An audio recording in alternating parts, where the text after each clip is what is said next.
And she is professional. She knows the limits we can go. It's a matter of serving this country. So you don't think it can in any way conflict with your duties as the IG? Not in any way. Okay, lastly, so that I give to my co-chair here. Yeah, you know, of course, you've been nominated by the president. Here we are vetting either to approve or disapprove you. In your own assessment, do you think you're fit for that position?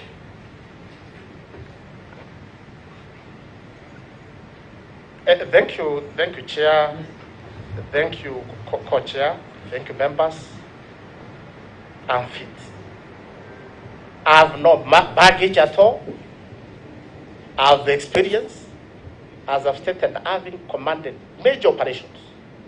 Honestly, commanding an operation where you're hosting the Holy Father. Incidentally, for me to be in charge of that operation and to go to Vatican for 7 days to understand about the security of the Holy Father. And we had no incident. We had millions of people in this country, in this city. And among many other operations, I've submitted 15 copies of the operation order to this committee. I presented 15 major operation orders. I'm fit, Chair. Thank you, Mr. Koome. Now, you've worked now for 31 years in the police service. Can you tell this committee and the nation, because you are actually life, your financial net worth, and in addition to that, what are your current and anticipated sources of income?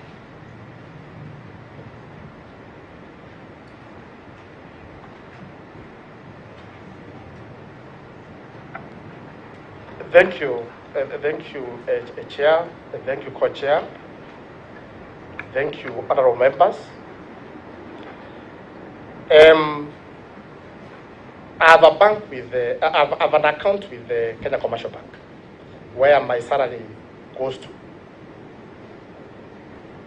Then with the police circle, I have a share capital of about 57,000. I have some deposits in the Boursa, then Forza Savings. So that is Kenya Police Circle. Then I have vehicles.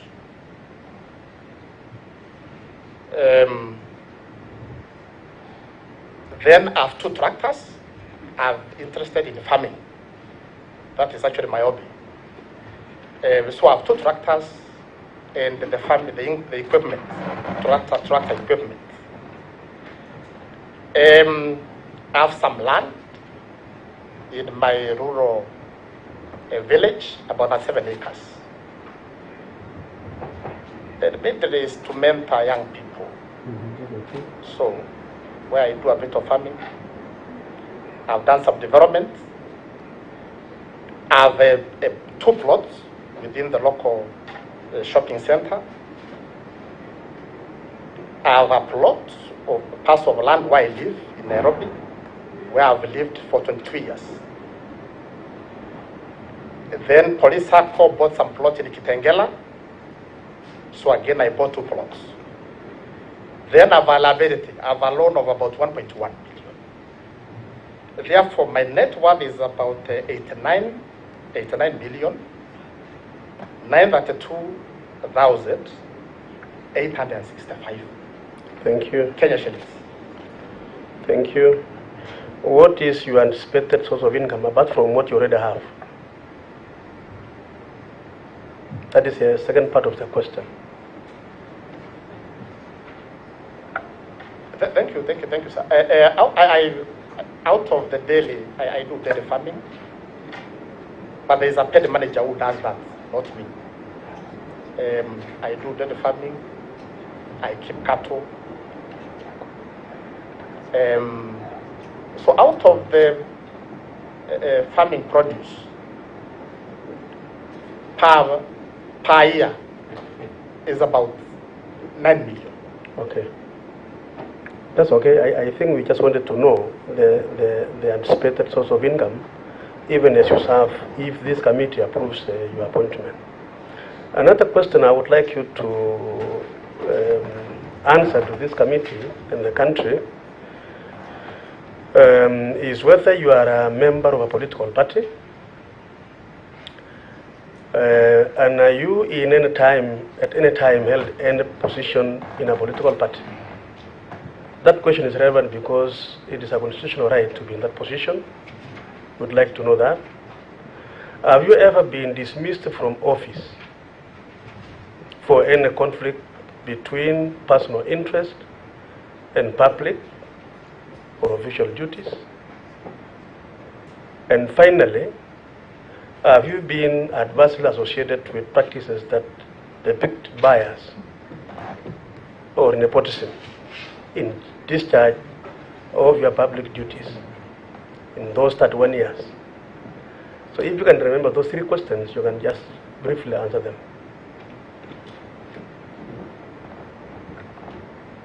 Thank you, Chair.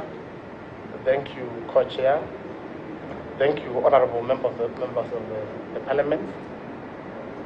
I've never joined any political party at all. I've never been dismissed in any service. I've never practiced nepotism, favorism, not at all, Chair. Thank you. Okay. Finally, before we give the floor to members,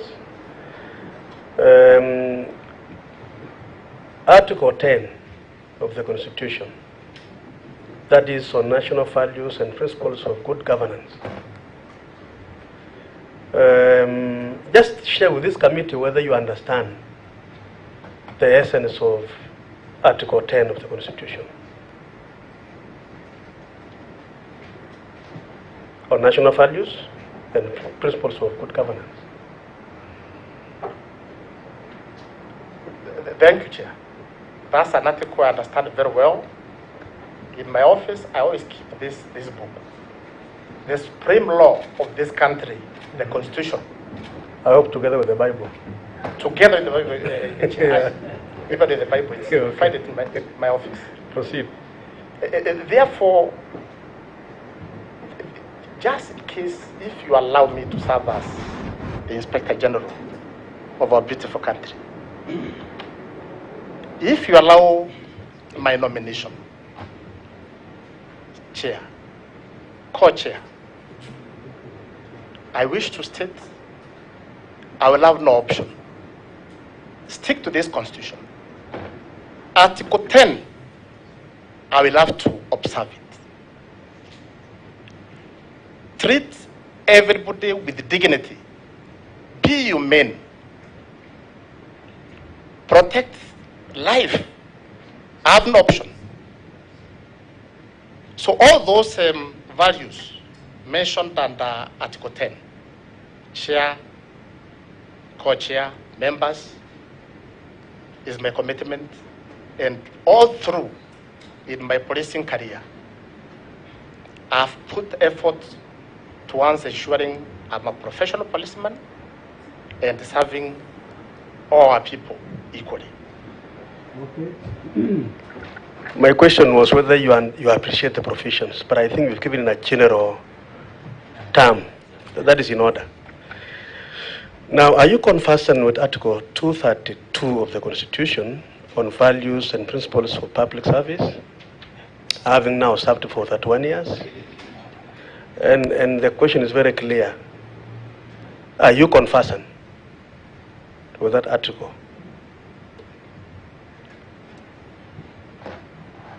Chair, very conversant with that article. Actually, is the guiding principle of a policeman. So it's very clear to me, Chair. Okay.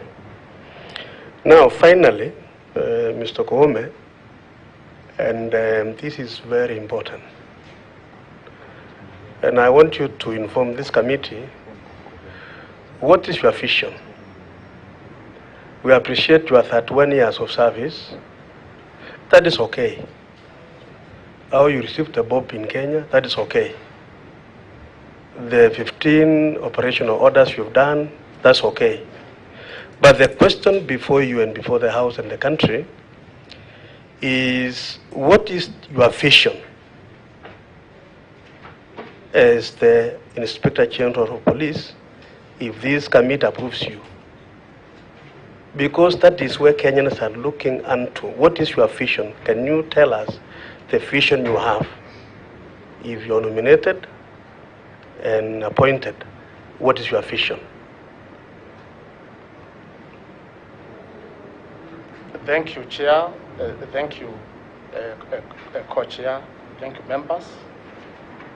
If you approve my nomination, what I intend to do, my vision is to transform the policing service in this country. That is my vision for a safe and secure Kenya. That is my goal. That is what I'm looking at. Yes. I must transform the policing service in the country. Thank you.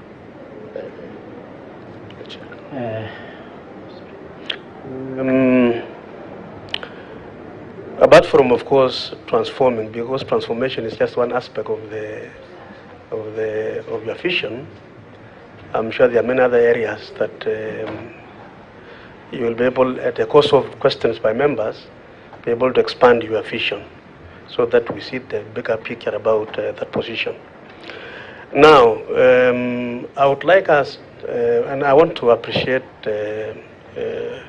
your answers to those questions by my co-chair and myself. Now, I want to give my colleagues a moment to ask questions also. We are going to take 4. 3 first, and you respond to those 3. We'll take another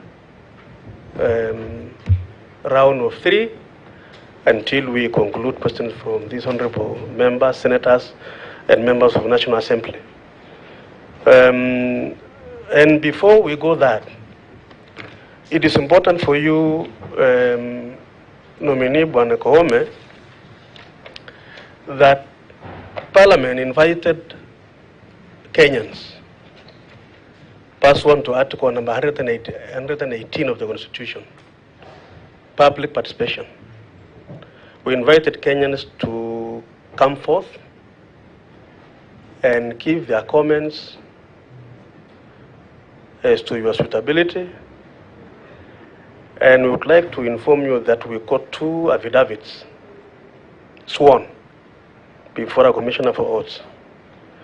One by Saina Kombo, sorry. We will give you a copy, but that will arise later, not at this point. So that, he has already a copy, yes. So you already have a copy of that affidavit. So later members will put questions to you on that particular affidavit. Secondly, there is another affidavit which is in support of your nomination by one William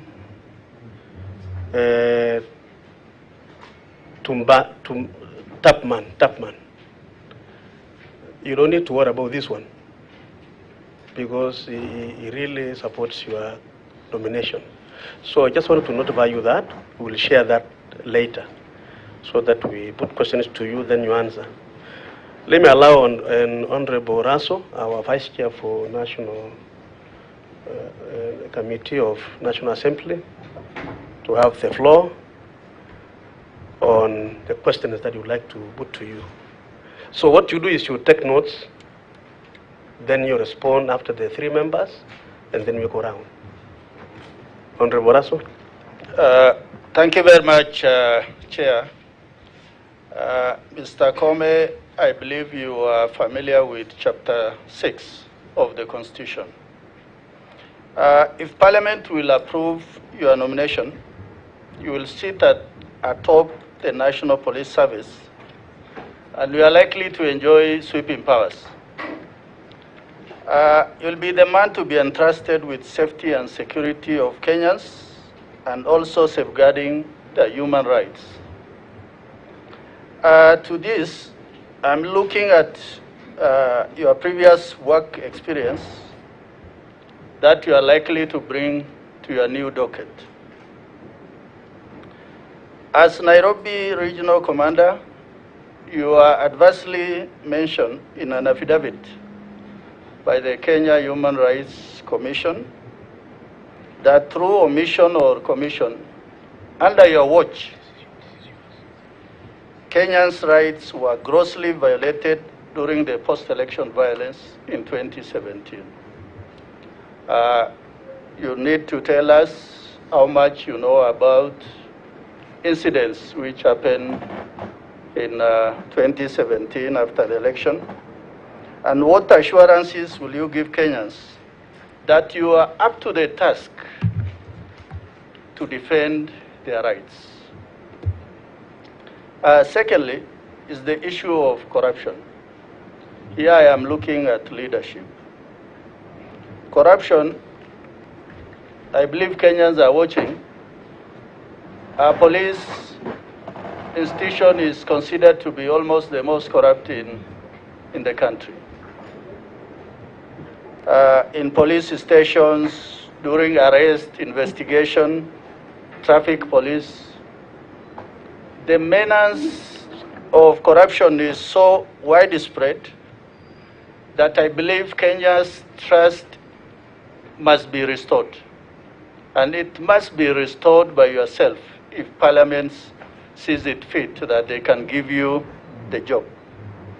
Give us a history of you fighting corruption in your long career, and tell the people of Kenya your commitment and possible strategies. Finally, Mr. Chairman, it is on the issue of integrity. Looking at your CV and your workstations, I almost see that you worked in Nairobi, Machakos, Maragua. You are basically a Nairobi man. For those of us coming from far-flung areas that are perennially in conflict, we are worried that do you really understand Kenya, and are you likely to address even some of our concerns? Thank you, Chair. Thank you, Honorable Raso. I'm sure you've taken notes on those issues. Let me allow Honorable Kaunya. You have the floor. Thank you very much, Chair. Our nominee, Japheth Koome, you are welcome. I want to ask a question that is related again to the area of integrity. It touches on integrity, slightly quite closely related to what Honorable Raso asked. I see from your CV, your promotions were seamless, and that is really commendable, because in the public service, as you are aware, the promotions follow certain requirements, and I have seen. But I wanted just to ask a question, whether these promotions, were they promotions you earned, or they are promotions that you are assisted? The reason I'm asking, as you are aware, there are police officers who have served for 30 years. Some have served for 15 years with even degrees, but they don't get the promotions. So that's one area that maybe touches. Secondly, it's a question relating to the relationship between the police, the National Police Service, and other departments. It is public knowledge that there has not been very good relationship, or there has been tension between the National Police Service, sometimes with the DPP on who should charge who, the DCI, sometimes with the Kenya National Commission on Human Rights, the IPOA, which is supposed to be policing the police. I want to ask, how, in what way are you going to deal with those tensions? And how are you going to ensure there's harmonious relationship so that the services do not suffer? I think those two are my first questions. Thank you, Honorable Kaunya. And finally, in that row is Honorable Lisa Chilule. You have the floor. Okay, thank you, Chairman. And thank you, honorable members of Parliament. Engineer Koome, I'm asking you a question that is under leadership and integrity. And I have two questions, Engineer. My number one question is about corruption. Is there anything that you can do to eradicate alleged endemic and systemic corruption in the service? Tell the people of Kenya your commitment and your strategies. My question number two, Engineer, is about the harmonious working relationship with other government agencies. How will you ensure that there is harmonious working relationship with other agencies, such as DPP and ESCC, and mitigate the duplication roles? Number three, Engineer Koome, if warrant of arrest was to be issued by the courts against your cabinet secretaries, will you execute? Thank you, Chair.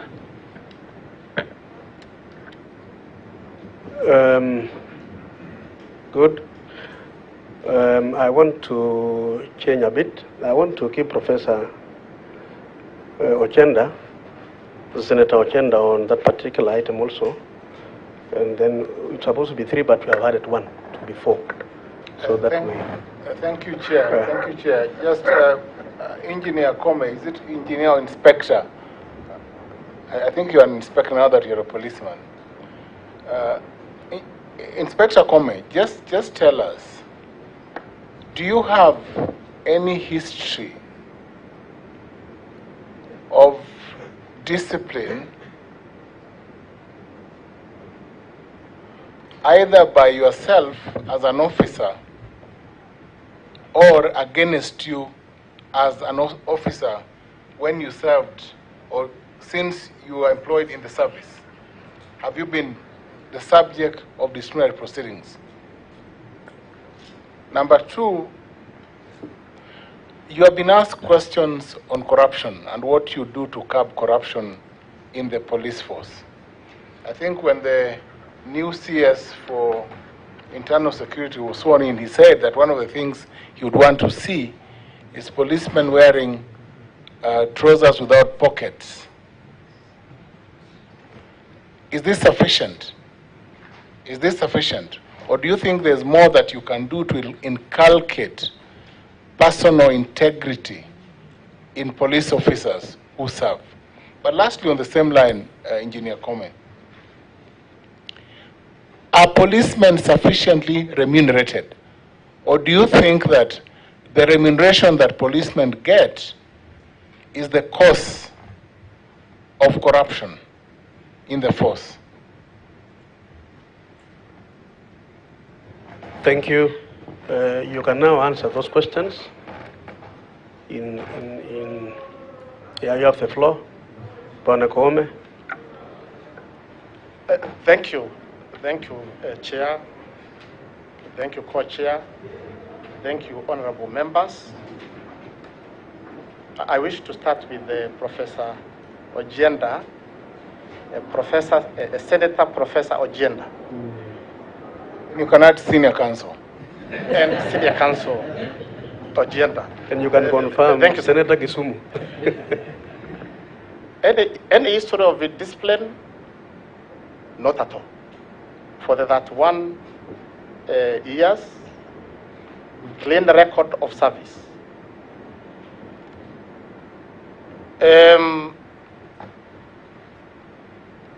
Corruption,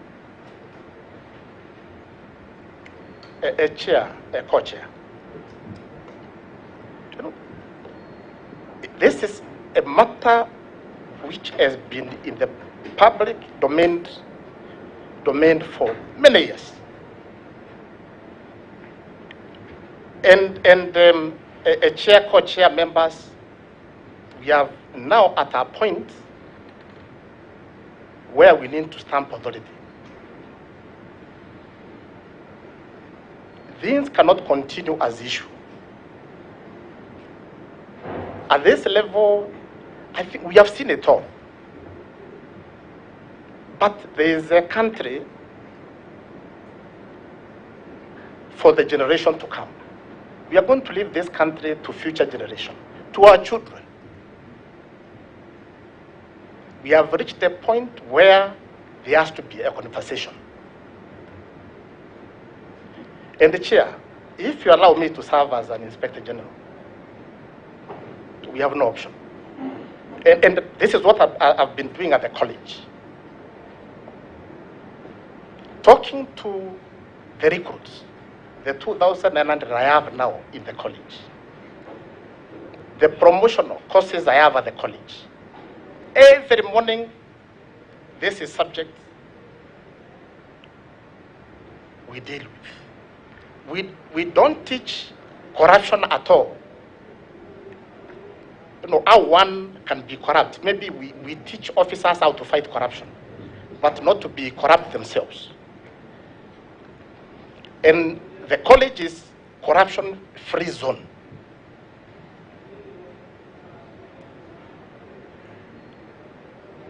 The chair, co-chair members, we must take the bull by its horns. I will start with the identification. I'm here in uniform and with my two names. Any member of the public, any Kenyan can identify me. Chair, co-chair, members, if you approve my nomination, not a single day you find me without the two names here. That is the commitment. And that is what I expect. If the Inspector General, just in case you allow this nomination, just in case you approve this nomination, if the Inspector General will be all through with his name tag, I expect the same with my officers. They should be able to be identified by members of the public. If you allow my nomination, I intend to have a discussion with the service commanders, because it's consultative. Keep consulting. So that even when I'm in my suit, and I'm in suit on duty, I may also need to have an impact. That's the conversation we may need to have with the service commanders. What we see along our homes, and I will not sit here to attempt being on the defensive. The truth is, what is happening along our roads is ugly. It's not acceptable. That is an issue I'll deal with. The chair, again, if you approve this nomination, I intend to go further, engage the service, have a discussion with the service commanders, so that we can have a reward mechanism to the members of the public. So that any member of the public is out there, he captures a police officer receiving even a cent. That evidence is presented to us. Then there is a reward to that member of the public. Monetary reward. And this will go right to the police stations, not just along the highways. not along the roads, but even at the police stations. The other strategy, a chair, a co-chair, members, honorable members, senators, I intend to employ, and it is anchored in law. It is the National Police Service Act, the county policing authorities. It is in the law, but we have taken too long to activate those county policing authorities. And that will be a game changer. Because what the National Police Service Act says, any barrier along the road must be entered in a register, which is managed by the county policing authorities. So if we go that way, we shall not have our officers out there along the highways without reason. I wish now I go to the question by... Yeah, you must have noted that there are quite a number of them. So I will ask if you can be a little bit short to the point so that you can able to address the kind of the many number of questions raised by members. Yeah. That will be an answer. I'll adhere to that. I'll adhere to that, sir. Honorable Cherule, leadership and integrity. Corruption, I've addressed it. No compromise. Harmony, working with other agencies. With the DPP, with the HIPOA. I think what you have been watching on TV, what you have been observing is very unfortunate. Very unfortunate. That is the direction we should not take. We are sending very wrong message to the citizens of this country. When senior people, we quarrel over, and we are serving the same member of the public. There's not one member of the public for ODPP, for DPP, and another member of the public for the DCI or IG. It's the same member of the public. And at the end of the day, what you want is delivering service to Mwananchi. We must work together with IPOA.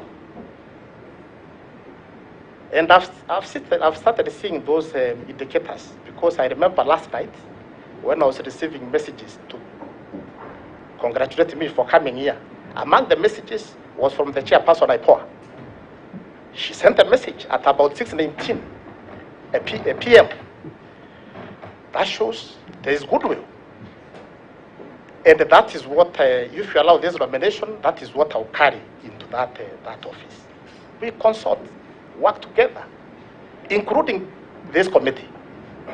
We must work together for the good of this country. Honorable Kaunya Asa,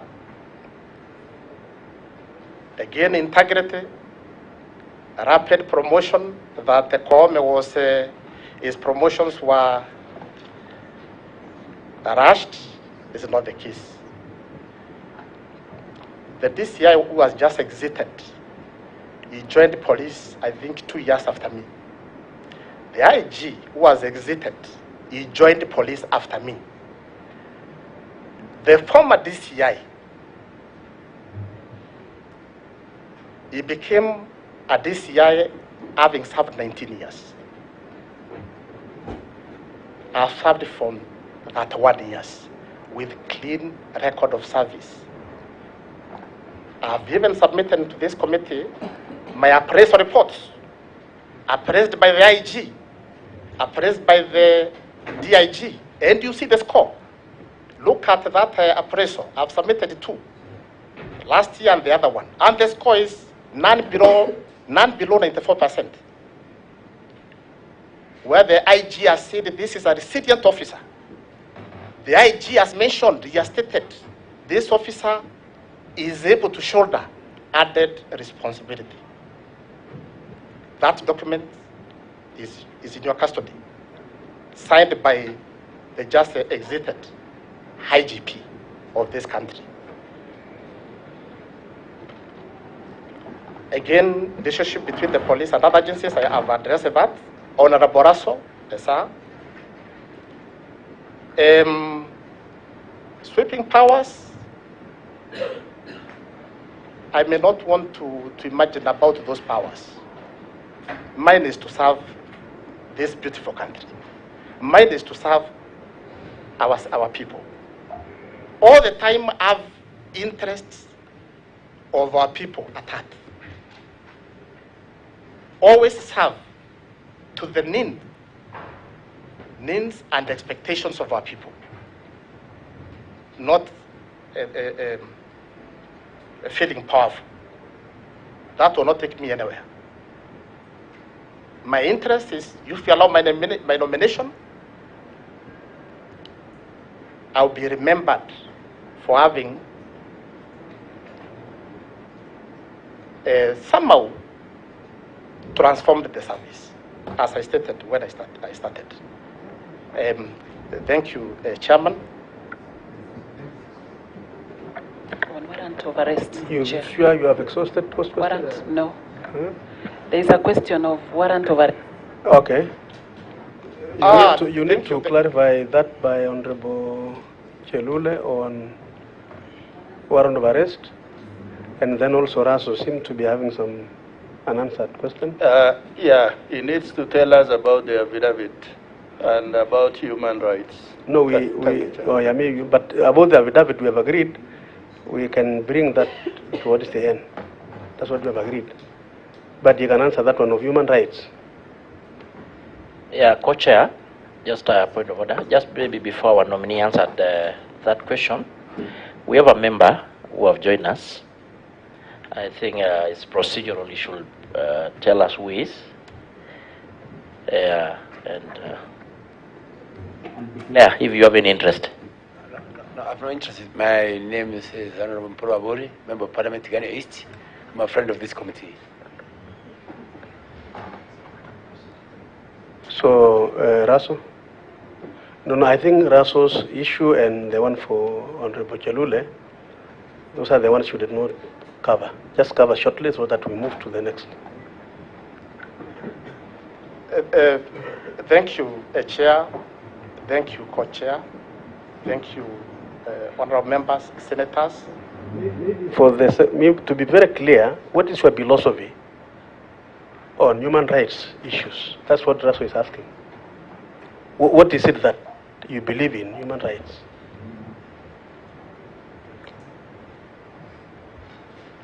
Thank you, Chair. And that's why I deliberately keep this book next to me. We must treat our people with dignity. We must observe the provisions of the law all the time. We must be professional. That's where I come from, Chair. Maybe, Honorable Cherule, the warrant of arrest, just in case my CS, there is a warrant of arrest to effect arrest of the CS. I have no option. That is what the laws of this country state. So I'll just go to my CS, no harm, I'll salute him. Good morning, sir, I've come. The law says I must show him the warrant of arrest, no harm, my identification, then I'll effect the arrest. No shortcut. That is the only direction we shall take. Thank you, sir. Before I hand over to my colleague, I have a question. Cattle rustling, and I know members will raise that, but I want to give the floor to my colleague here. Cattle rustling, Bwana Koome, is a big threat to security in this country, and especially in those areas that you know, like Baringo, Samburu, Elgeyo Marakwet, Turkana, and so on. I have been a member of Parliament, Baringo North, for 3 terms. And that has been one of the worst challenges I've faced. People killed by the raiders, displaced from their land, wounded, maimed. We've raised actually widows and widowers and orphans in thousands in those areas. And they have not been able to enjoy their constitutional rights, social, political, economic rights as per the Constitution. The business of the government, that is the state, through the police, is to secure the lives of our people and property. But I think, Bwana IG, there is already a firm belief across the country that the police have lost in this war. The challenge I have is that we have been able to provide what you call homegrown solutions. One, we've been able to identify the raiders by name, their villages, their chiefs, and so on. And we have given out their names to the police service. Even NSIS have done that. But no arrest has been done in some of those areas. And there are the same fellows who just keep on raiding. Your police stations, we propose strategic places to be put. Even when you do so, there are no police officers in those positions. I remember, and I know some stations in my former constituency, where you have 3 police officers who are supposed to man a whole area. And finally, even when they have their vehicles, they don't have the fuel.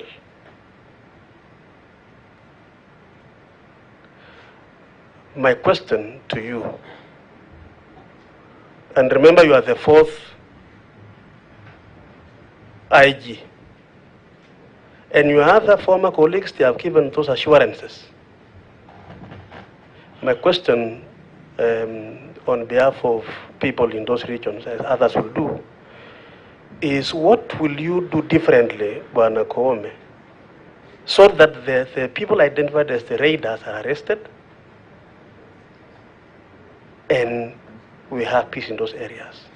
Recovery of livestock, as I conclude. So that is an area which I thought maybe you need to address us and the country, because that is the feeling across the areas where we have the cattle rustling business. Thank you. And from there, with your leave. With your leave. Yeah. Before you go, with your leave, I think the IG, not IG, not yet. Nompo is convincing me he's a good man, but not yet. Yeah, he has not addressed the 2017 post-election question. I thought that maybe he should not forget that one. Okay.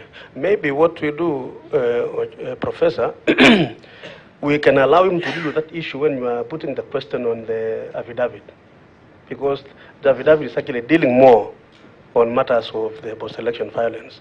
So let me now allow my colleague to proceed and invite the other members you will answer mine when you're answering the other questions from the other members. Thank you, my co-chair, and for that very good moderation. Mr. Koome, I hope you should be provided with water. At least you get a bit fatigued at what you, yeah. Now, maybe before I throw to members, maybe 2 questions you had to what my co-chair asked on the same issue, more on the issue of the cattle rustling. What will be, if assume appointed, approved and nominated by this committee and subsequently by the House of Parliament, what will be your strategy to control the proliferation of small arms and disarmament of the armed bandits terrorizing communities along the volatile borders, the Keyo Valley, the one my Baringo, as my colleague has mentioned. So just not that one. Two, we all know the kind of era we are in as a country, as a globe.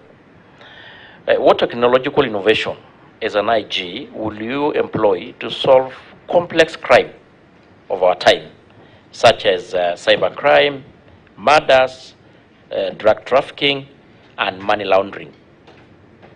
So I think you've gotten me clearly. Yeah, the complicated, the modern crime, the innovations. Now, I've seen a number of members indicated they want to ask on some question.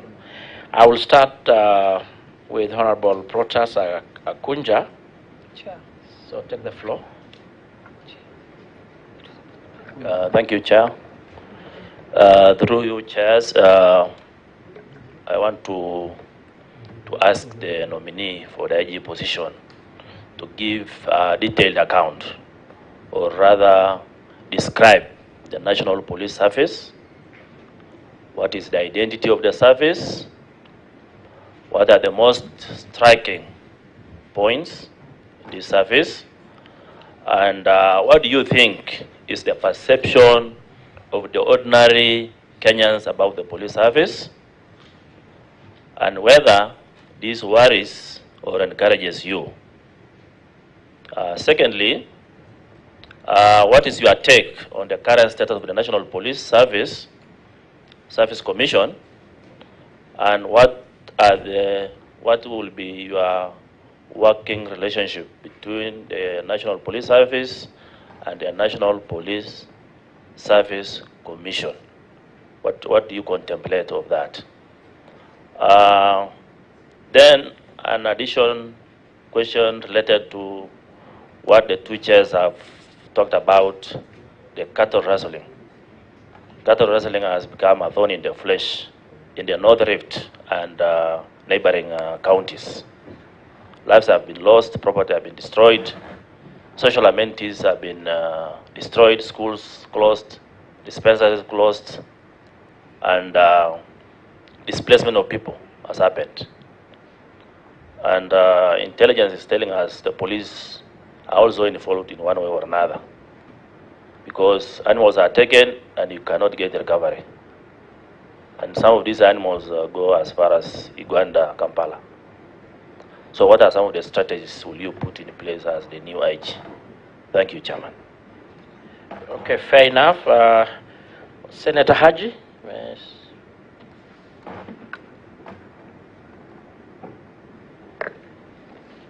Thank you, Chair. My question was also on the cattle rustling, but I guess my chair already asked on that. Maybe I could just ask the IG to maybe tell us what he knows about wash in his own opinion and experience. Can you answer those ones first? Or we give you another set of one member maybe? We had one member? Yeah, because I think there are not many questions. I'm seeing Senator Mugor want to say something.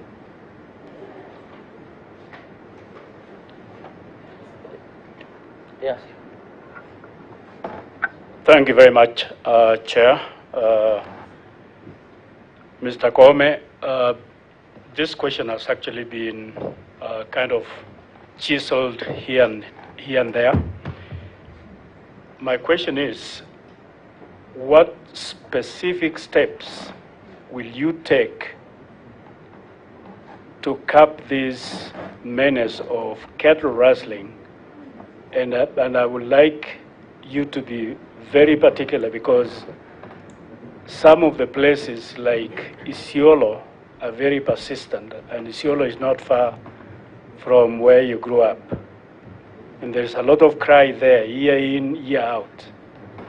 Then secondly, you go to Samburu, you move to Pokot, and unfortunately the attitude sometimes from some of the officers deployed in those areas is, why die for a cow? Let the people that drive cows die for their cows. So their attitude is very passive. While there is loss of lives, while there is loss of property, and these are Kenyans that they took oath to protect their lives and also their properties. Then my second and last question is on this illicit brews and also where police end up collecting money from border people on the road, travelers in matatus, without, logical reason as to why they even stop them in the first place. So sometimes I think because there are no particular reasons and instructions as to why they are manning that road or they are on that road, they end up doing the wrong things. It's like what people say, an idle mind will be a tool of the devil. Senator, I'm sorry to, I'm just discovering that we may be repeating maybe a time same question. So kindly, considering our number, it's a mixed house of Senate and National Assembly. If a question has been addressed or asked by a colleague, you can leave that one. Also, I ask you to, we try to be brief. We still have quite a number of members who have indicated they want to contribute. Yeah, so I think on cattle rustling, it's been asked quite a number of members. So maybe before we give other members, let him answer those questions. Then we go to another set of questions. And I ask you members to kindly be brief. Yeah.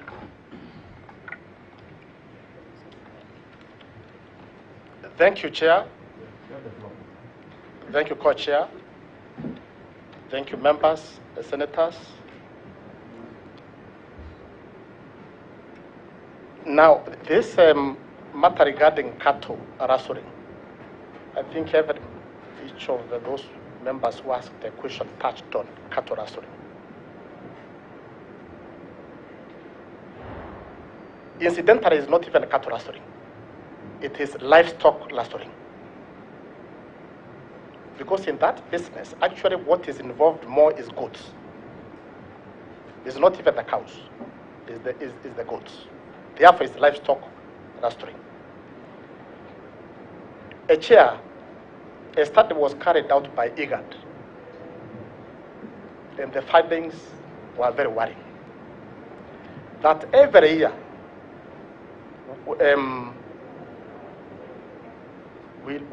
the amount of money involved in terms of cows, goats involved is about 4.92 billion every year. It's 4.92 billion. Then the cost in terms of displacement, the destruction, foodstuff destroyed, homes burnt down. The costs, all that quantified, is about 40-something billion. In total, every year we lose about 51 billion in livestock rustling. That's a substantial amount of money. And you've not even quantified. You can't quantify. You cannot put any value on a life lost. You can't. Chair, co-chair, honorable members, we are at a point where enough is enough. Officers have been running up and down, pursuing the raiders, who are youths, idle youths. But we have been leaving out the livestock. Are they barons or lawns? We have been leaving out the livestock loans. The warlords. The loans. Because this is a major criminal commercial enterprise. Let's be sincere. It is a major criminal commercial enterprise. If we continue pursuing these youths, who at the end of the day get very little out of that enterprise, and we are leaving out the loans, we shall not get anywhere. Chair, co-chair, members, senators, if you approve my nomination, I'll come back to this committee so that livestock clustering is treated as a terrorist act. That way, any livestock lot or we shall arrest will go to jail for life. And that way, this business, this criminal activity will end. Therefore, I'll come back to you if you approve my nomination, members, so that we can work together and deal with this problem once and for all. The youths who are involved in this criminal activity, we need to give them some training, maybe vocational training. They can be involved. There is a shortage of plumbers in this country. There is a shortage of carpenters. So we can give these youth skills. Then the reformed, those reformed leaders, we give an incentive so that those who are being recruited will be discouraged. Chair, co-chair, we need a Marshall Plan. We used to have a livestock clustering in Kachiriba. It's no longer the case. Now there people are farming. Kachiriba these days is very safe. Arare area. Why can't we do the same to Tiati? Why can't we do the same to Rokori? There is another member who said I'm a Nairobi person. There is no part of this country I've not been to. I've been to Kiunga, I've been to Kibish.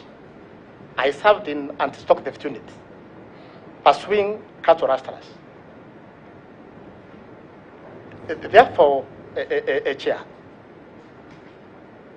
let's have a Marshall Plan for those areas. We cannot at all allow leaving some areas behind as other parts of this country develop. Otherwise, the legitimacy of the state will be lost. So those are the strategies. I'm allowed to get into this office. First, we start with those loans. I hope I've addressed on the livestock clustering.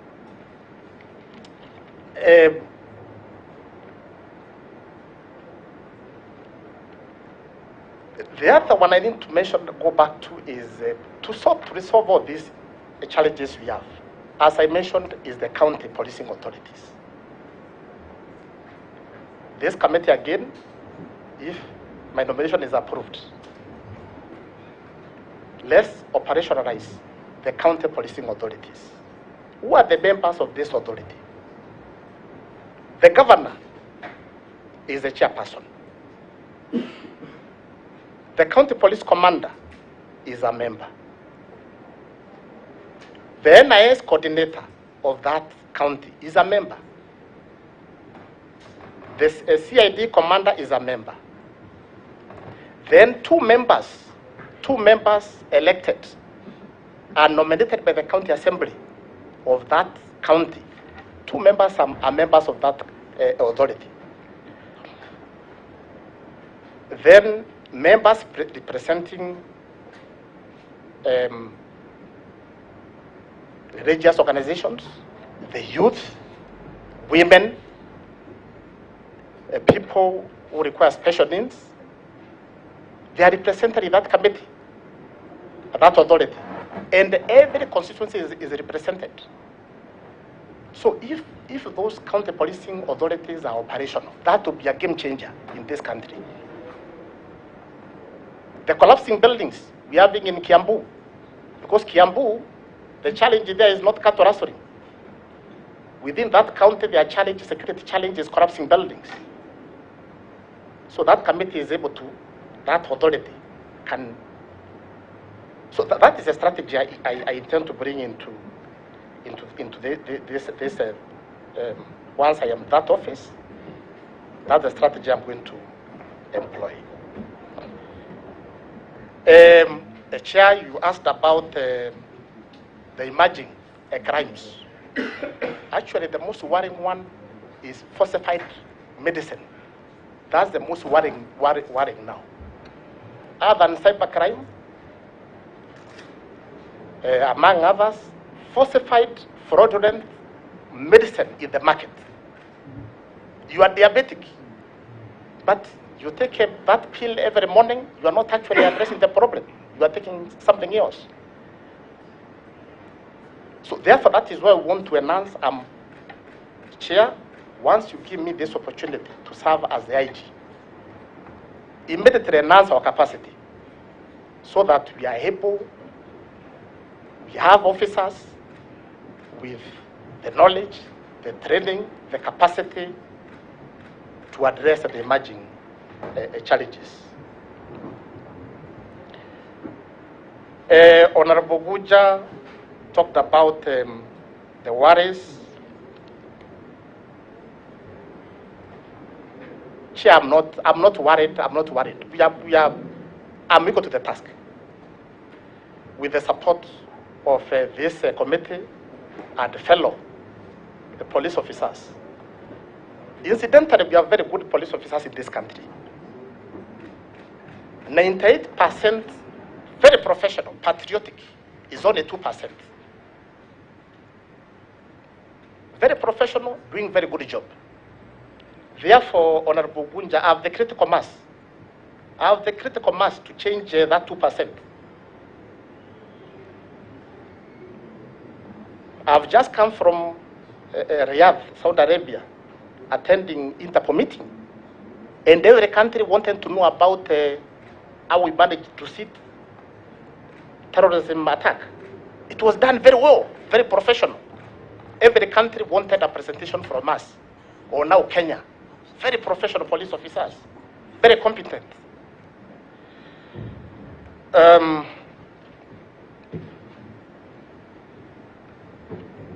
Senator Mogo, illicit Bruce, big challenge, Chair. Co-chair, big challenge. Our youths must stop this liking for alcohol. We are drinking too much.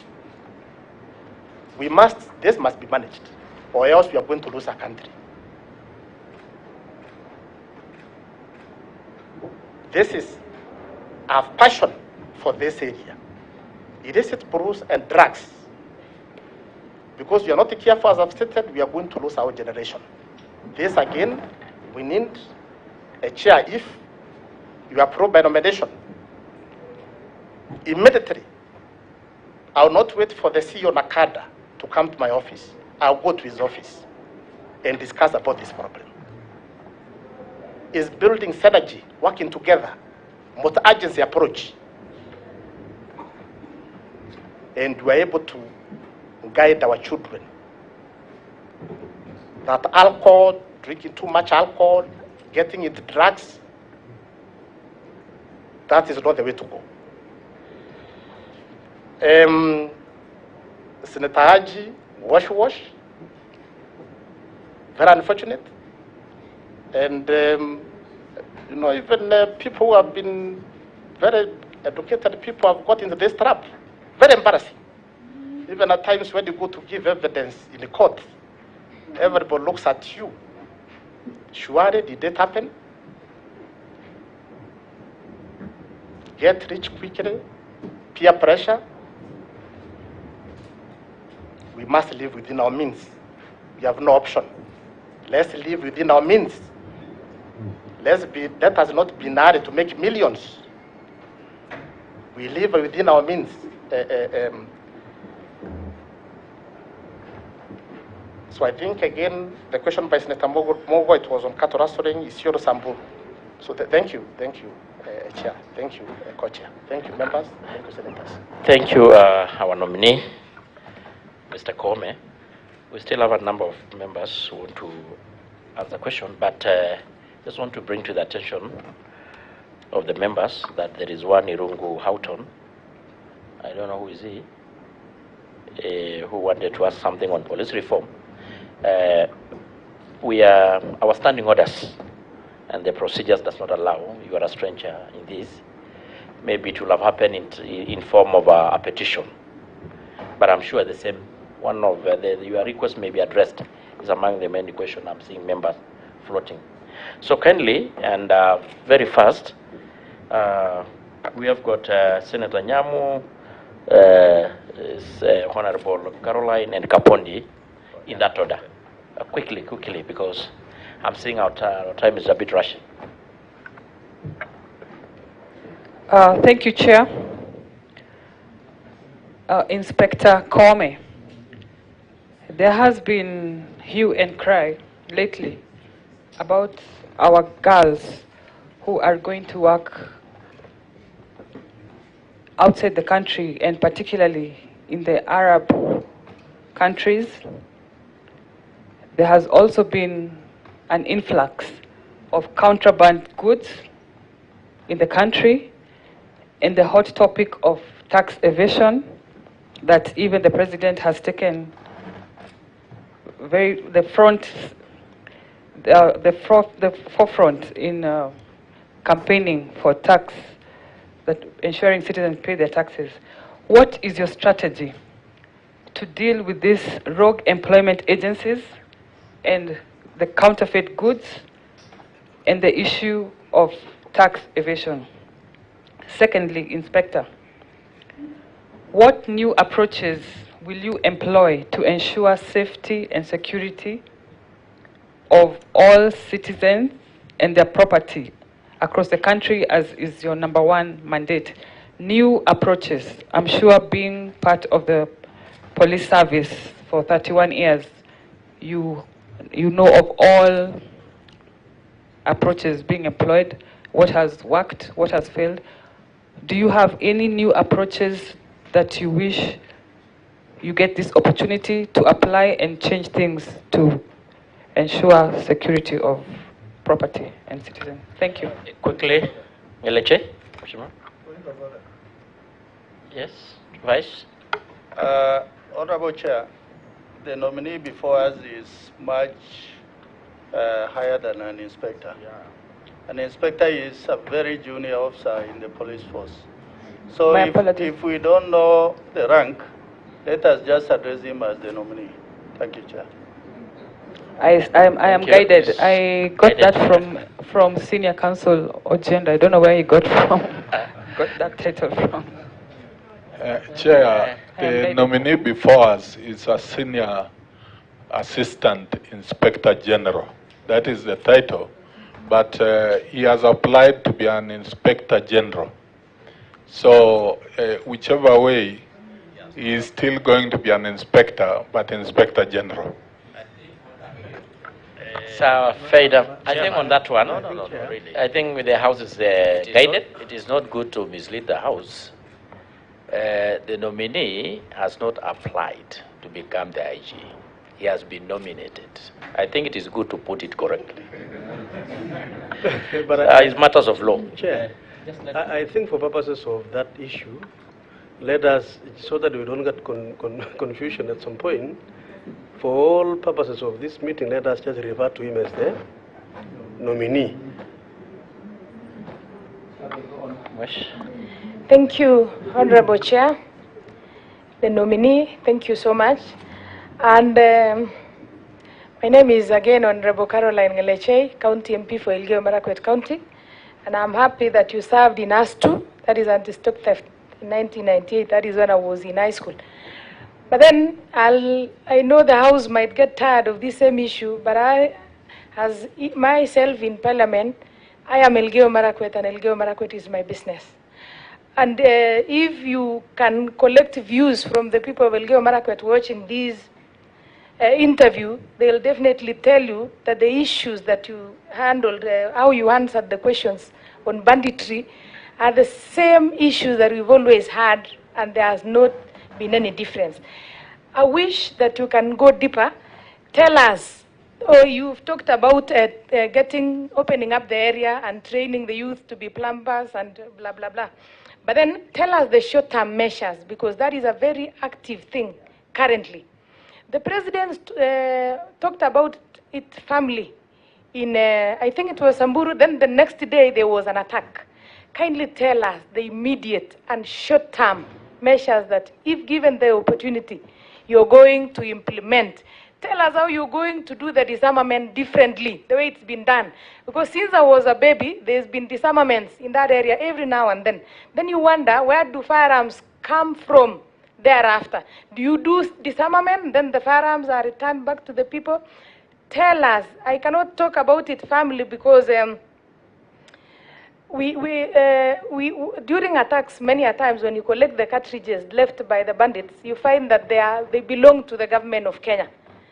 Tell us how you're going to do, or how you're going to handle the whole affair, how you're going to collaborate with the manufacturers to ensure that there is a watertight security and only firearms are given to the rightful people, and how are you going to ensure that there is no misuse by police officers or those charged or those given the responsibility about it. Tell us about the new technology. We know we are in a techno era whereby things change. Tell us how you're going to handle banditry with technology. Are you going to deploy drones? Are you going to get more sophisticated firearms? Tell us if you're going to employ aircrafts, or we want to hear such things, because how I had the question, how you answered the question to me is the normal things that we've always had. We've had meetings and meetings, and I can assure you, even in the shopping centers, there at home, people are talking about what you're talking about. We have a police station, and if you worked in us too, you must be knowing all the camps in the Kerio Valley. We have a camp in the Kerio Valley called Tot. It doesn't have enough police officers. The police officer, some 6 months ago, 3 children were killed within that area. Tell us, is it the issue of not enough police officers, of unprofessional police officers? Tell us if these police officers are there just to earn an income or to earn a salary and leave the place. Tell us about the arrests ever made. You know, we always see criminals being taken to court. Myself, I've not witnessed a criminal on banditry charged before a court of law. Last year, in Elgeyo Marakwet, we lost more than 100 people to banditry. So, no, don't moderate me, Honorable Kapondi. Sorry, Honorable Kapondi is just, but I'm about to finish it up. Tell us how you're going to ensure that these criminals wanapatikana na wanapelekwa kotini. Finally, the whole affair, when you talk about short-term issues, tell us what you're going to do with those people, or with a business or movement of livestock from one place to another. If you see a truckload of livestock passing Nakuru to Dakoreti or to Athi River, just tell us how you're going to know that this truck is not faring proceeds of banditry. Those are the things I would have wished to hear. And I can assure you that we might not achieve a lot if you're not going to answer me those questions, because my people will want to know what you're going to do that is different. Thank you so much.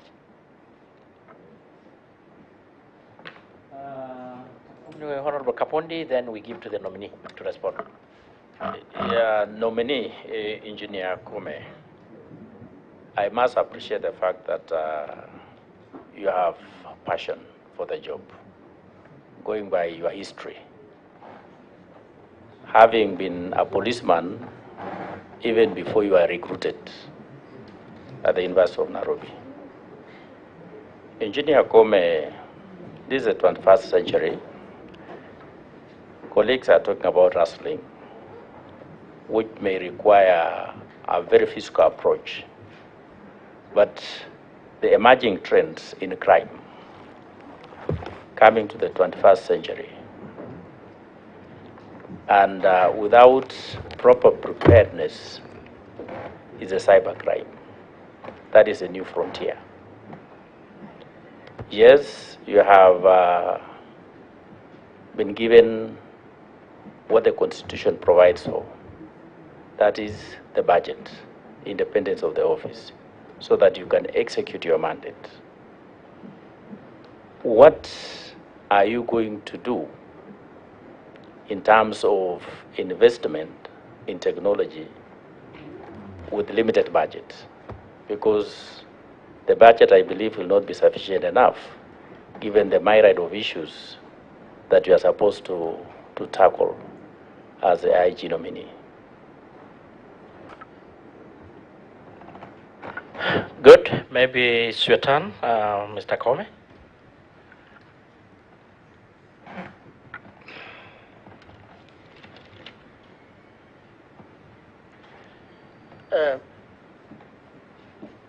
Chair, co-chair, honorable members, senators, I wish to start with a question by Senator Nyamo. Our young people who are going to Saudi Arabia,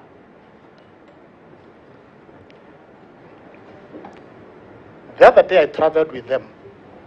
I traveled in economy class, Saudi Airline, and I went with those our youths, huge, big number, and that happens on daily basis. Full load, airplane going to Jeddah, going to Riyadh. And they look very innocent. I remember even as we were taking off, and somehow because of they could see there's an elderly, sitting next to them, so I was managing them because the flight was very uncomfortable. That indicates how innocent they are. When we got to, we had an engagement with them. And they would tell me, all these stories you read about back at home, it may not be the reality. When I was flying back, again, my connection, the flight, took me about 3 or 4 hours. Again, quite a number who have been there for 4 years, 3 years, coming back. And a long discussion with them, because I want them to understand really what is the issue. That is a matter we really need to study the truth in it, or exactly what is happening. It is a matter we need. It needs them to be understood very well through multi-agency approach, immigration, of course, the labor ministry also be interested. These are our children. Therefore, is an area I may not be very competent to comment further about, but there is a lot. There is a lot in that area. These are our children. We cannot allow them to be mistreated. And I would mention why at times, because most of you have visited Saudi Arabia. You know there is no compromise. You must be law-abiding. A slight thing, you find yourself in jail. And there's no compromise. So therefore, Chair, allow me not to go further into that one. But if you allow me, again, my nomination to be approved, this is a matter I'm interested in from a security and safety perspective. Senator Nyamo, tax evasion. And His Excellency the President has pronounced himself on this.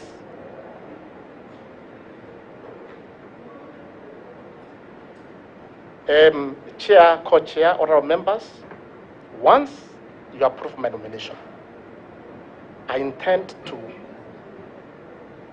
cover our border a lot more. I remember asking the other day the regional commander, Northeastern, if he ever saw a Mumias lorry, Mumias Sugar Company lorry in Garissa. And he cannot recall when he last saw one. So what is the indication? What are the indicators? All the sugar they consume around there may not be local sugar. It is through the porous border. The rice, I remember him telling me he has never seen a Moya rice lorry driving to Garissa. Therefore, this is a matter is once my nomination is approved through a multi-agency approach for the sake of our country is a matter we need to resolve. We are losing a lot of wealth of this country.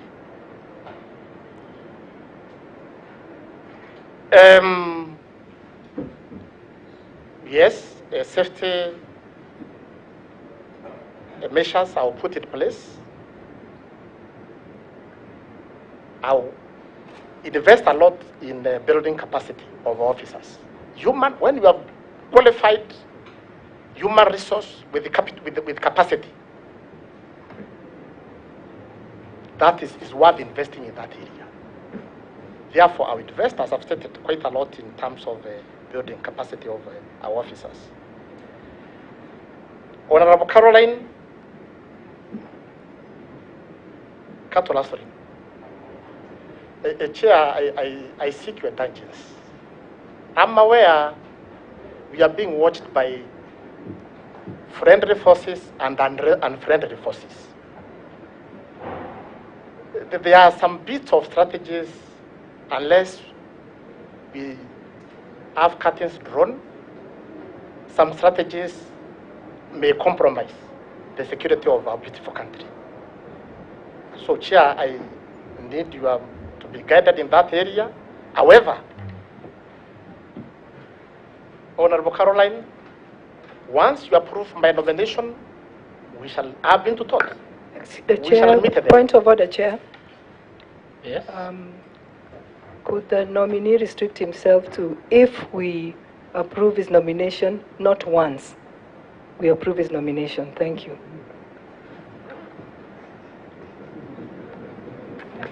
No, it's okay.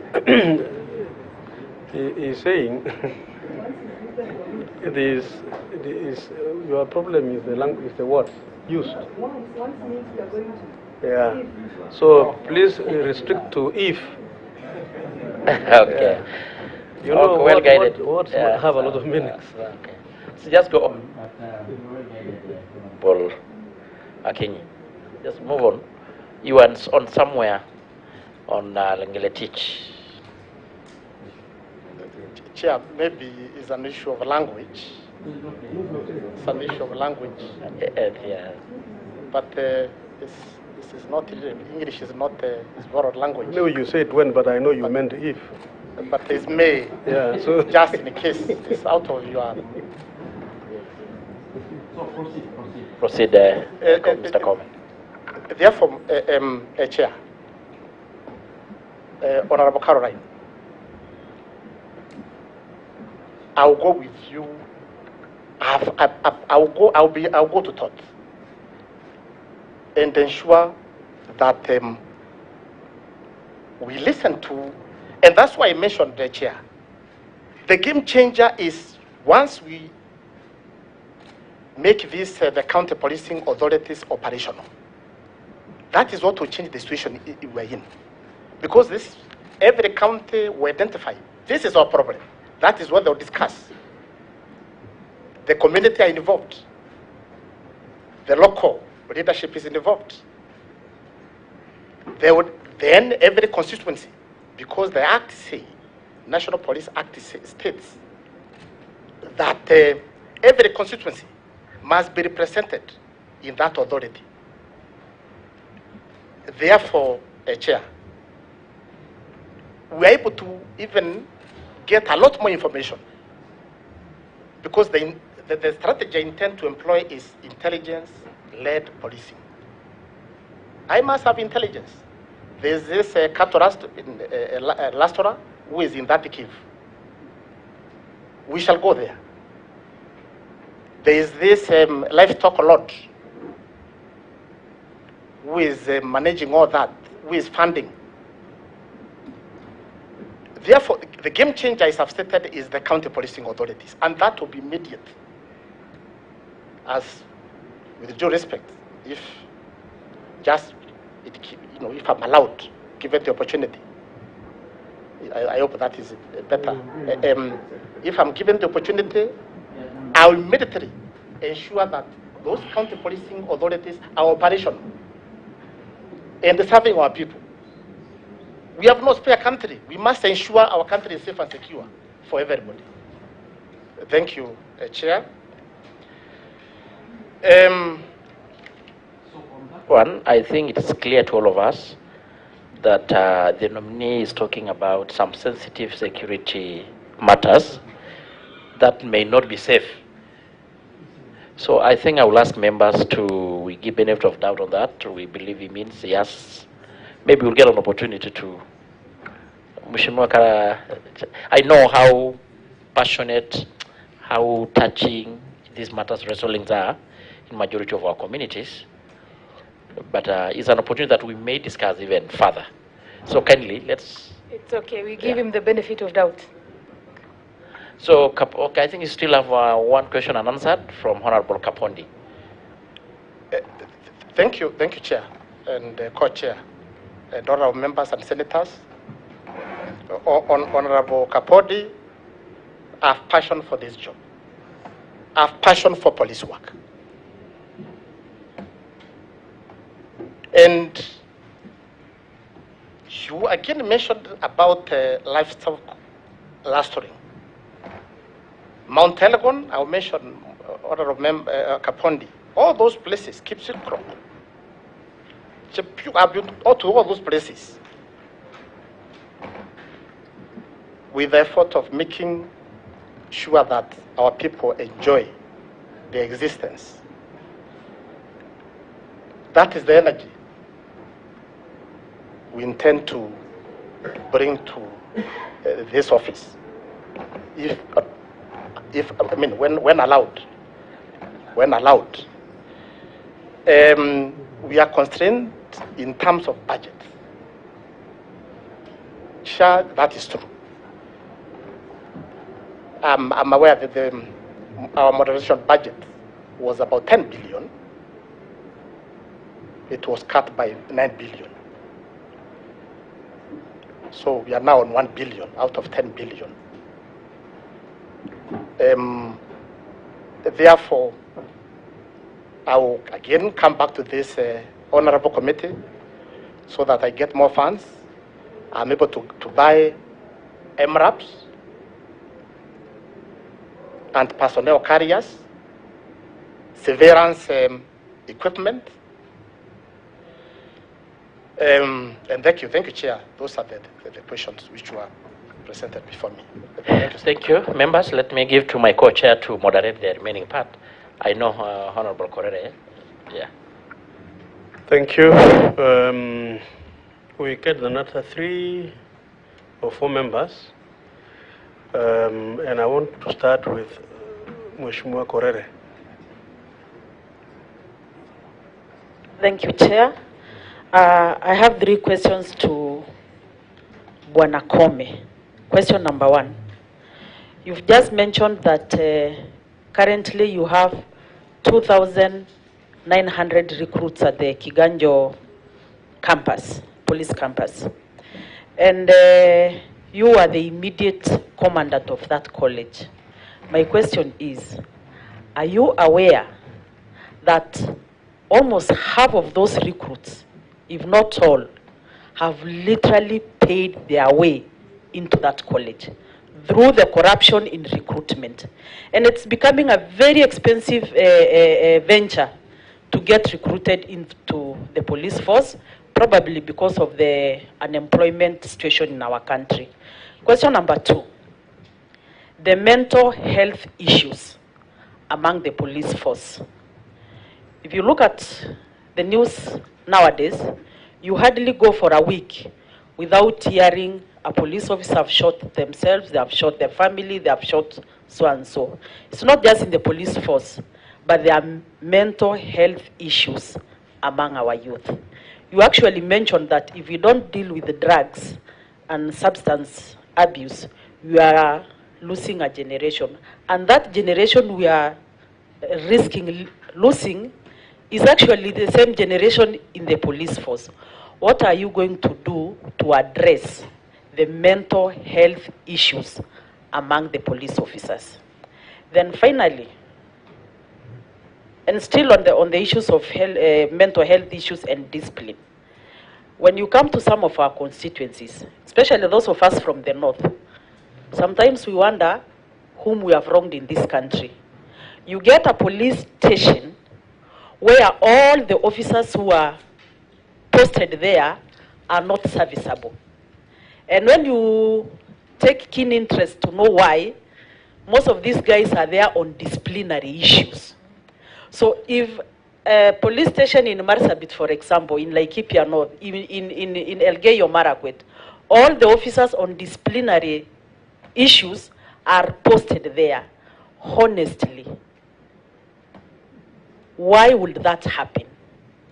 Are those citizens, is it because they believe that these guys are cattle rustlers, they are so indisciplined, so you take all the indisciplined officers there?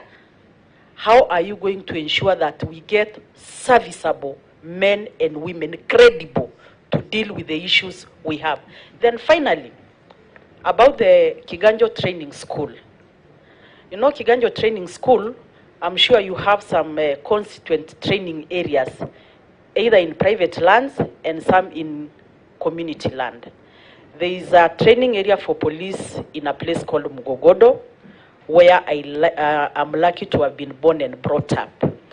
And we've had issues of unexploded ordinances blowing up children. And currently there is, a very big role between the police and the members of the community. We know the police must train there, or should train there because they are Kenyan police, they protect us. But what action are you going to take to make sure that the communities are compensated and the communities get returns for hosting the police there to train in their land? This is community land. The members of that community have title deeds. It is not gazetted as a police training area. What are you going to do in that field? Thank you, Honorable Kurere. Very serious questions on that. I allow Honorable Hussein. You have the floor. Yes. Thank you, Chair. I have 4 pertinent questions. The first one is, our police officers live in a very pathetic situations when it comes to their housing. Especially where I come from in Mandera, I visited the police stations, and you cannot imagine the kind of, houses they live. I want to ask the nominee, what plans do you have in changing the lives of our police officers living situation?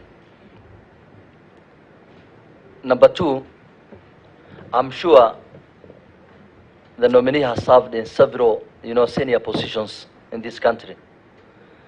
And he is fully aware that there are so many extrajudicial killings that have happened, especially in the last 5 years. In Mandera alone, over 100 people were killed. Some of them, the bodies were recovered. Others, up to date, their bodies have not yet been recovered. An incident in Nairobi, my own cousin, Abdirizak Mukhtar Ido, was arrested in Mandera and taken to court. He was charged and released later. When he was released, just a few meters from the court, he was snatched from the vehicle with his parents. To date, that person is not found. We don't know where he is, whether alive or dead. My question is, because you served in a senior position, you may have information in the whereabouts of that person and many others that are missing. Another incident is a senior chief in a place called Fino have been taken away during the night with his father-in-law. People thought he died. 7 months later, when even his wife has been taken away by another husband, the guy was dropped and thrown somewhere. It is by another man. You know, when in our society, when someone dies, there is what we call wife inheritance. And you see, people thought that this person died months ago. The guy was thrown in a forest, but disabled, completely out, up to date. That guy is in my constituency. He could not go back to his duty. Up to now, the guy, several camels have been, slaughtered just to make sure that he comes back to normal. But he can't. He's disabled. That's an incident that has happened. Another incident that happened, someone in Arabia, a sub-county in Mandera, has been taken away from his home while he was in a wedding. He wedded a new wife. Taken away. And this is done by our security agents. He was also dropped 8 months later when all his properties were shared by the relatives. They have shared through, inheritance. The wife taken, the properties taken, the animals taken. These are the incidents that have happened. So what plans do you have in changing that kind of extrajudicial killings? These are the ones that are recovered, but others have not been seen to date. Number 3, in our area and in most of the, the pastoral areas, like Turkana, I know Marakwet and all these areas, we have what we call Kenya police reserves that are really helping. Also national police reserves that are helping the society and helping our police force because they understand the situation. They understand the panya routes in the area. But the problem is that they're extremely poorly paid to the tune of 10,000. In fact, the NBRs are paid 5,000 shillings per month. Someone holding a gun and you are giving him 5,000. What do you expect? What plans do you have in at least improving their living standard? Number 4, over 2,000 plots in Mandera, over 2,000 plots owned by my own constituents have been settled by police officers. They have gone to court, gone everywhere. Up to date, that land, it's settled by our police forces. Right now, it's not even an inhabitable place because of, the weapons that have been left and, the buildings that have been put there. What plans do you have also to return that land to the owners and compensating them for the 11 years our forces have been settled there? Thank you very much. Thank you. Lastly, Honorable Kaunya, you can now answer those. Very weighty. Thank you very much, Chairman. Chair, I would like to ask the nominee a few questions, particularly as relates to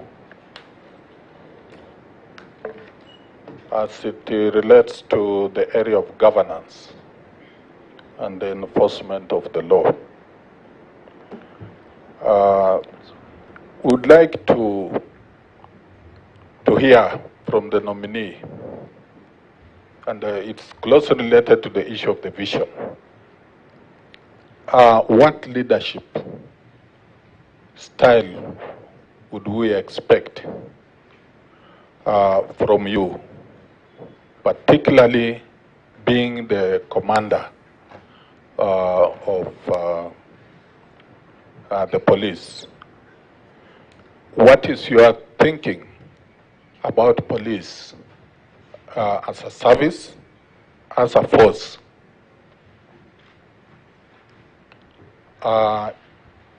Nominee, you'll note that the police have come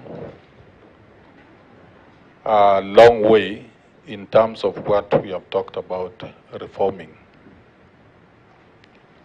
The police attitude, whereas, as you indicated, majority of police officers may be doing a good job and working hard, but there's the aspect that we have not been able to bridge, the gap between the citizen-centric police and a system-centric police. Obviously, we expect the police to serve.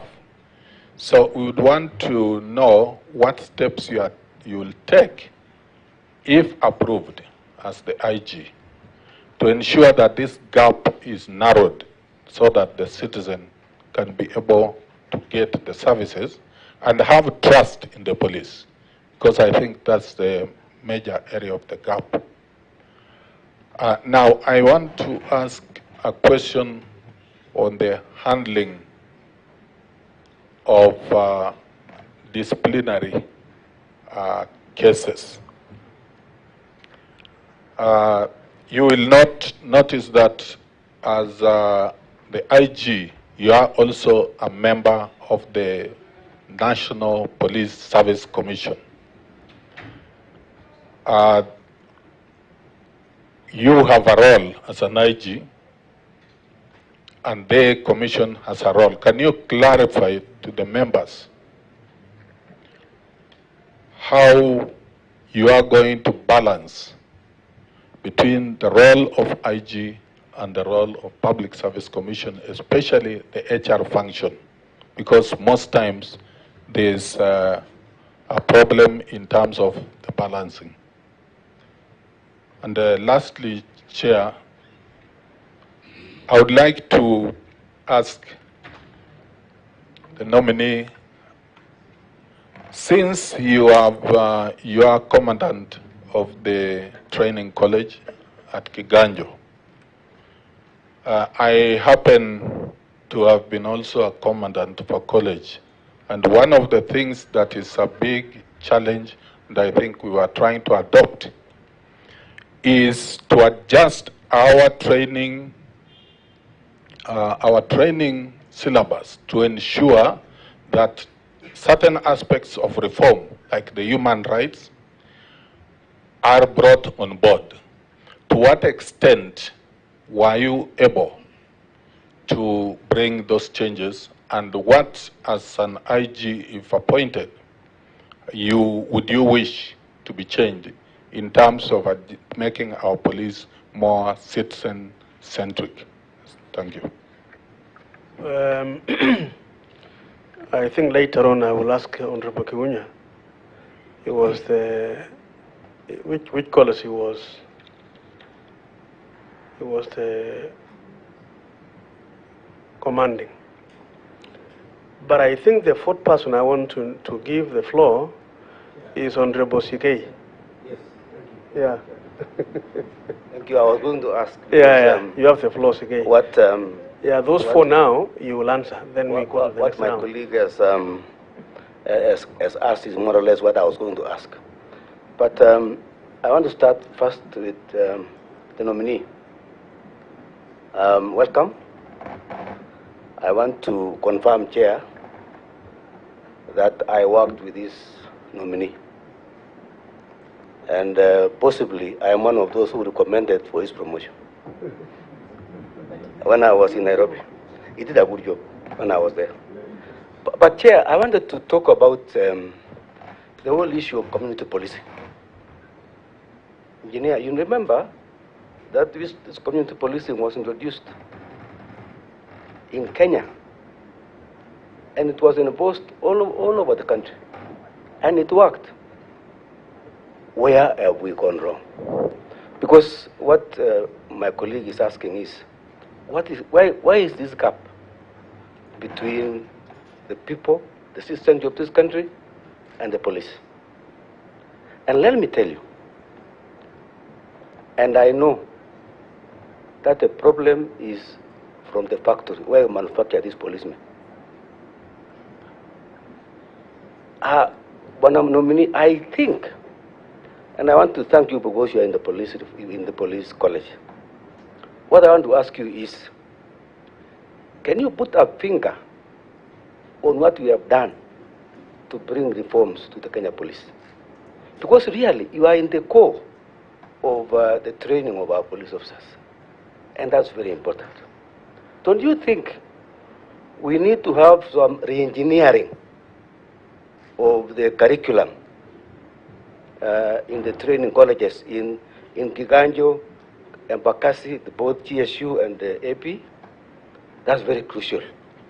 That we need to look at the social aspect of the engineering. Are these fellows trained properly to come and work with the people on the ground? Because as of now, Koome, there's a big gap.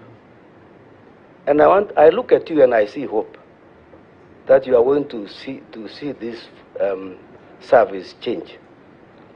And I want to ask also that the Nyumba Kumi people who are on the ground, are they serving? Are they assisting you in any form? And if so, what are the legal framework we have put in place to assist them? Then I want to also mention the issue of Kenya police reservists. Do we have any training of any sort? Or you just give these fellows firearms and they go and loiter around there? These are very critical people, because I work in Northeastern and I know they are very good. They can assist the police. I think we need some form of training. And then another question which I wanted to ask is, in that list of committee in the county, I didn't hear where the county commissioner is placed. Where is he? My last question is on the issue of, I know you are in a very awkward situation when some weird directives are given. Like the last time I heard that you should not allow people to fall in love in a police station. How do you implement this kind of directive? Because they are a bit queer, a bit weird. And I know you are in a very difficult situation because you find yourself to implement something which is which cannot be implemented. How do you implement this, Koome? But I wish you the best. You can answer those. And as you do that, see how you can be precise, concise to the question so that we move forward. All right. Yeah. Thank you, Chair. Thank you, Co-Chair. Honourable members, senators, thank you. I wish to start with a question by Honourable Sigei. And thank you, sir, for the kind ones, indeed encouraging. KPR. Sir, what I propose, if given the opportunity, just in case the opportunity comes my way, is to change the whole. Of course, I will involve other stakeholders. Look at the whole National Police Reserve policy. There are issues. I recall one time our officers in Samburu were involved in an ambush. when I was the principal deputy to DIG, and to fly there. When I got there, I found a very hostile situation. And to talk to the KPR separately and the regular police, GSU, separately, the relationship was that bad. And each of them was pointing fingers at the other one. So we need to look at the training, how they are trained, the KPR, how they are trained. Are they vetted as they join the service? So, sir, this one is just a look, reviewing the policy on KPR. Community policing, Chair, again, Honorable Sigei says along the way it died. It did not die. A bit of activity going on. However, sir, the National Police Service is excited about the goodwill we are enjoying now from the government. The goodwill we are enjoying from the leadership of this country. The goodwill we are enjoying from His Excellency the President and the Deputy President and other elected officials. Because the phone in love at the police station, sir, it did not come from a policeman. I stand guided. It came from some other quarters. But now, it's very clear, the IG, the Inspector General, is in command of the service. He is answerable for any, he is responsible for any misconduct. That is a strong message out there. And we are going to guard that jealously. Ensure it's true, the command remains with the IG. Among the functions of the IG is to implement policy decisions. So the Cabinet Secretary will issue the policies, but the actual command in terms of operational issues and discipline will remain with the Inspector General. And again, that will have addressed most of our issues. No police officer will have anything to do with the politics. It is serving all and equally. Sir, the question by Honorable Kaunya, again, thank you, sir, very kind ones. You served as a commandant, APTC, and you left a mark there. The leadership style, again, it is contained in the government of the day manifesto. Democratic style of policing. Anything we do, we must involve the public. I must have consent of the public to police them. It is not controlled policing. It is not controlled policing. It is service policing.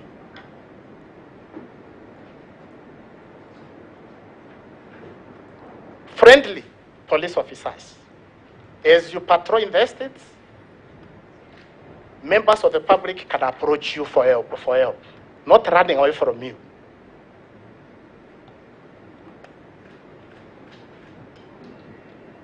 Sir, I started that when I was in the college, police college. There is a letter I've presented, a letter of appreciation by, I think, Nyeri Moi Complex School. I spent our day in the college with the people, young pupils of that school. They wanted to know about the structure, what we do in the college. Therefore, I want to encourage that. Our officers to be visiting. You can walk to the neighboring school. You are an OCS, walk to the neighboring school, talk to,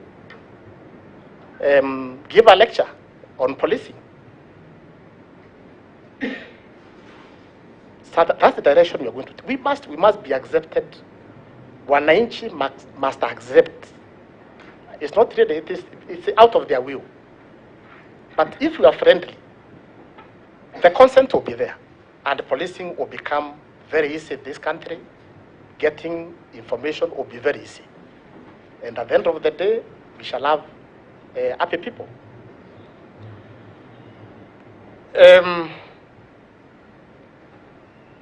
Again, Honorable Kawunya, in the college, human rights, that is a must session.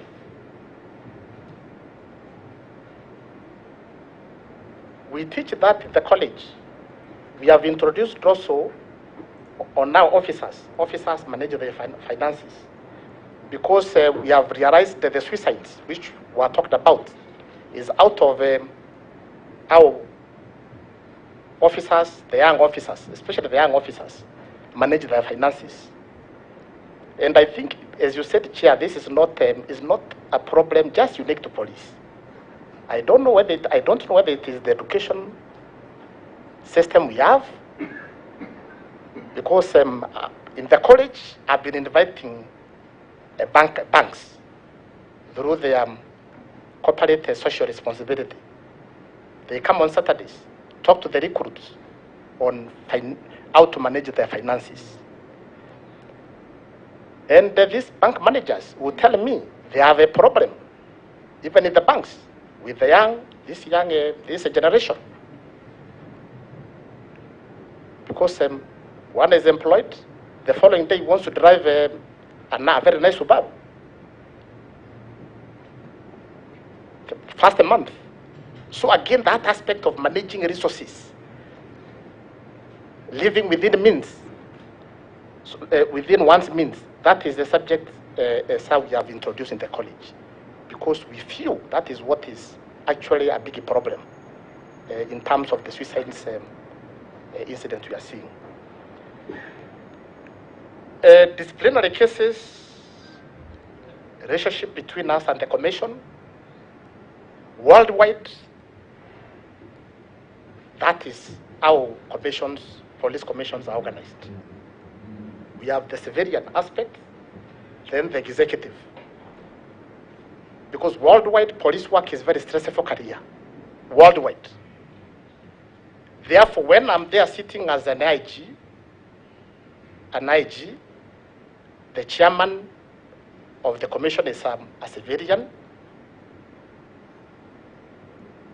As we deal with the HR issues, I'm able to guide the commission regarding issues of an officer who is in Kibishi. I've been there. An officer who is in Kiunga, I've been there. Therefore, it's a good idea to have the two DIGs and the IG as commissioners. That is helping a lot. Sir, the other one was Honorable Hussein. Sir, I'm not privy to the 2,000 plots. I'm not privy to that information. And again, Mheshimiwa mentioned that there's a matter is going on in court. Therefore, there's an area I need to be very careful about. I don't put the service in the embarrassing situation. Again, KPR is the policy. We are going to review the policy. Extrajudicial killing. This is the supreme law of the land. This is the guiding factor. Anything we do, this is our anchor. This is what holds our country together. And as I said, this is our country, all of us. We have no spare country.